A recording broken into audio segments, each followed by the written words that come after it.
ঢাকা আন্তর্জাতিক বাণিজ্য মেলার ২৯তম আসরের পর্দা উঠছে আজ। পূর্বাঞ্চলের বাংলাদেশ চায়না ফ্রেন্ডশিপ এক্সিবিশন সেন্টারে বাণিজ্য মেলার উদ্বোধন অনুষ্ঠানে বক্তব্য রাখছেন প্রধান উপদেষ্টা ডক্টর মোহাম্মদ ইউনূস। আমরা সরাসরি যাচ্ছি সেখানে। আমরা উত্তরাধিকার সূত্রে পেয়েছি অসংখ্য মানুষ, ১৭ কোটি মানুষের দেশ, একটু ছোট্ট একটা জায়গার মধ্যে, এবং তার মধ্যে বেশিরভাগ হলো টাটকা তাজা তরুণ। এরকম শক্তি খুব বেশি দেশের কপালে আসে নাই, আমাদের এসছে, যেটার কারণে বারে বারে জোর দিচ্ছি এই তারুণ্যের শক্তিকে উন্মোচিত করার, সুযোগ সৃষ্টি করার। তার মধ্যে আরেকটা বিষয় বারে বারে দৃষ্টি আকর্ষণ করি, মানুষ মাত্রই উদ্যোক্তা, শ্রমিক না। শ্রমিকটা হলো একটা বিপথে চলে যাওয়া, এটা মানুষের পথ না। মানুষের পথ হলো সৃষ্টি করা, নিজের মনের মধ্যে যা আছে তা সৃষ্টি করা, অন্যের হুকুমে সৃষ্টি করা না। এটা হলো তফাৎ। একটা হলো অন্যের হুকুমে, একটা হলো নিজের উদ্যোগে, নিজের চিন্তায়, নিজের ভাবনায়, নিজের কর্তৃত্বে। এই মেলা আমাদের আবার সেই সৃষ্টির সুশ্রুতিটা দেয়। এই মেলা একটা সুযোগ দেয় একজনেরটা দেখে আরেকজনের মাথায় সুরসুরি দেওয়া। এই সুযোগটা যেন আমরা গ্রহণ করতে পারি। আমার মনে মনে যে মেলার ছক, সেটা হলো এগুলো তো থাকবেই, তার সঙ্গে আরো অনেক জিনিস থাকতে পারে। এটা এক্ষুনি করতে হবে তা না, তো চিন্তাটা আমরা করতে পারি।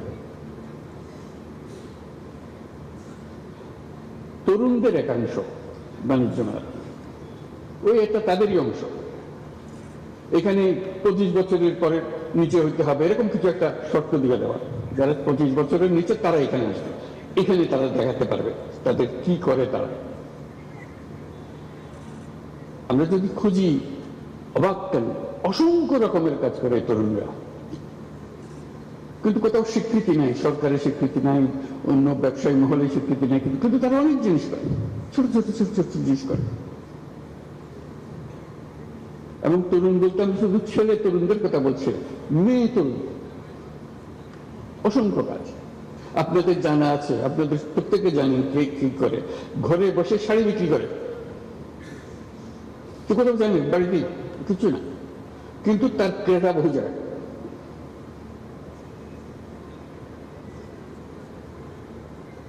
গৃহিণী, বয়স্ক মহিলা,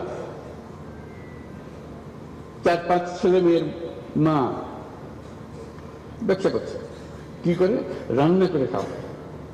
অর্ডার তো ৩ দিন আগে দিতে হয়, কি কি চান, কি কি জিনিস, ঠিক রান্না করে আপনার বাড়িতে পৌঁছে দিচ্ছে। কোনো স্বীকৃতি নেই। আমাদের একাংশ থাকবে শুধু এদেরকে দেখানো,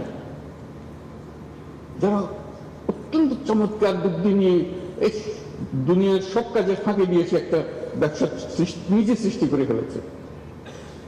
এটা দেখানো এই জন্য দরকার, ওই যে বললাম সুরসুরি, এটা দেখার পরে প্রত্যেকের মাথায় সুরসুরি আসবে, আরে আমি তো ইচ্ছা সুন্দর করে করতে পারি, আমিও তো একটা করতে পারি। মেলার উদ্দেশ্য হলো সুরসুরি দেওয়া, বিশেষ করে এই তরুণীদের মাথার মধ্যে সুরসুরি দেওয়া।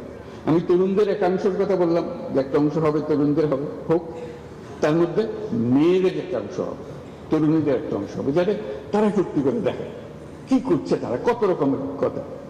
তারা ছেলেদেরটা দেখবে, ছেলেরা মেয়েদেরটা দেখবে, দেখে আরো বুদ্ধি পারবে।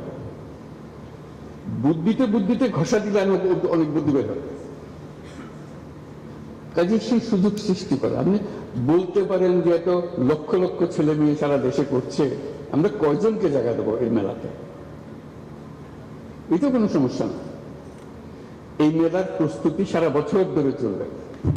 জেলায় জেলায়, উপজেলায় উপজেলায় বাছাই করা কে ফাইনাল মেলাতে জায়গা পাবে, কার বুদ্ধি সবচেয়ে বেশি, এই উপজেলাতে কার বুদ্ধি বেশি। আমি উপজেলাতে বলছি যে ওরা কি করবে, অবাক কাণ্ড করে। কৃষির জগতে যে বিবর্তন হচ্ছে মানুষের বুদ্ধিতে, সরকার সহযোগিতা করেছে কিন্তু মানুষ বুদ্ধিটা নিয়ে নিয়েছে, বহু রকম জিনিস করছে।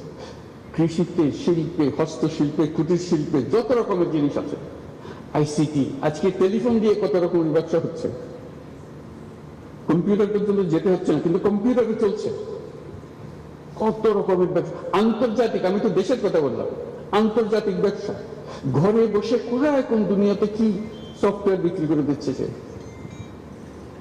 কাজে উপজেলায় উপজেলায় প্রতিযোগিতা হবে, প্রত্যেক উপজেলা থেকে 3 জন 4 জন যা আপনারা বিচার করেন আসবে, তাদের জায়গা পাবে, তাদের সমস্ত খরচ সরকার বহন করবে।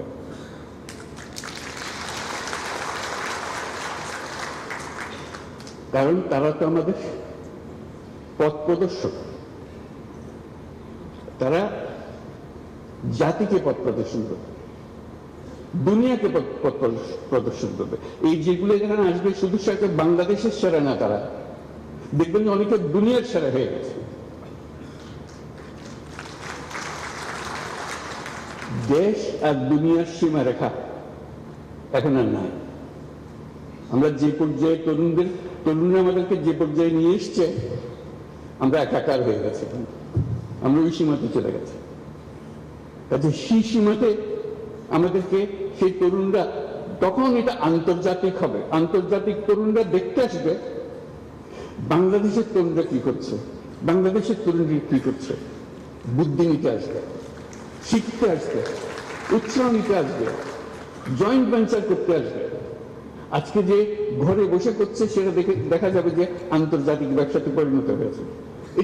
এটা কোনো তফাৎ নেই, ঘরে বসে কাজ আন্তর্জাতিক কাজ কোনো তফাৎ নেই, শুধু আকারে বড়, বুদ্ধি, ছোট্ট বুদ্ধি। একবার যদি বুদ্ধিটা খেটে যায়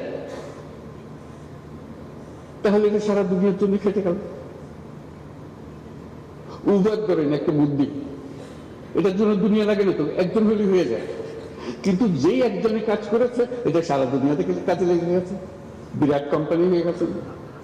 কাজে এই যে কাজটা করছে সে ছোট্ট একটা জায়গায়, আপনি তারা ছোট ছোট জায়গা বন্টন করে দেন, সে শুধু দেখাবে, বোঝাবে কি, কত বিনিয়োগকারী আসবে তার কাছে, বলছে সঙ্গে ব্যবসা করে।